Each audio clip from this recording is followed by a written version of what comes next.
Well, it looks like the heat and humidity is going to be sticking around Acadiana. Fortunately, though, we're not seeing any major areas of precipitation affecting the river basins that are already swollen through the mid-Mississippi Valley and the Ohio Valley, and a lot of that water heading southward, prompting the opening of the Bonnie Carey Spillway yesterday and possibly the future opening of the Morganza Spillway that would divert water into the Atchafalaya Basin and at least help to save the areas along the Mississippi River, Baton Rouge down toward New Orleans, where crests are expected to be near record levels, but it would also send a record amount of water down the Atchafalaya Basin, flooding some areas and possibly setting some new records, especially down on the Atchafalaya River at Morgan City. First, we'll talk about the Mississippi River flooding at Red River Landing, expected to crest at 65.5 on May the 22nd. That would be a new record.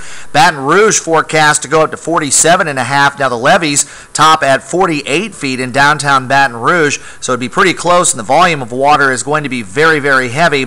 Now, the Bonnie Carey Spillway is open, so some of the relief is there, but this is with the crest not including the Morganza Spillway. If the Spillway, Morganza rather, is open, we could see the forecast crest at Baton Rouge slightly lower, that is, if we don't see any additional rainfall. Of course, New Orleans is expected to crest at 19.5, and the river stage there can go up to 20 feet before spilling over the levee system. Now, with the Atchafalaya River, here are the forecast river stages with the Morganza Spillway closed, with Simmsport reaching 50 feet, 3 feet above flood stage, Butte La Rose right at flood stage, and Morgan City at 9.5, which would be shy of a record. But if the spillway is opened, we could see the river stages at Butte La Rose and Morgan City considerably higher, maybe 3 to 4 feet higher, possibly in the 12 to 13 foot range at Morgan City, which would flood parts of Amelia and also would set a new record. The old record set in 1973 of 10.5 feet. That was the last time the Morganza Spillway was open. Fortunately, we are seeing a ridge of high pressure in the upper levels. That's blocking any major weather systems from coming into play.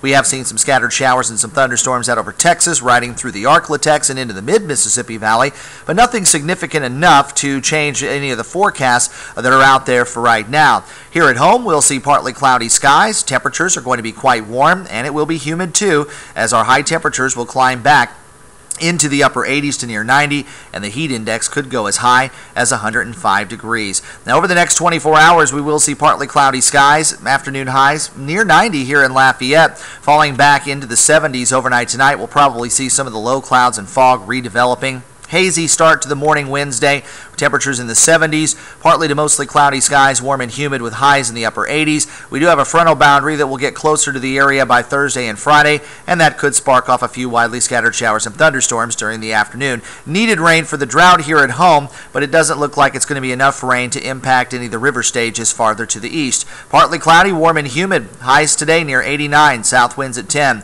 Tonight, partly to mostly cloudy, warm and humid, some hazy conditions too. Lows will dip to 71. Tomorrow, partly cloudy skies, highs around 87. Could see the heat index as high as 95 with those higher dew points.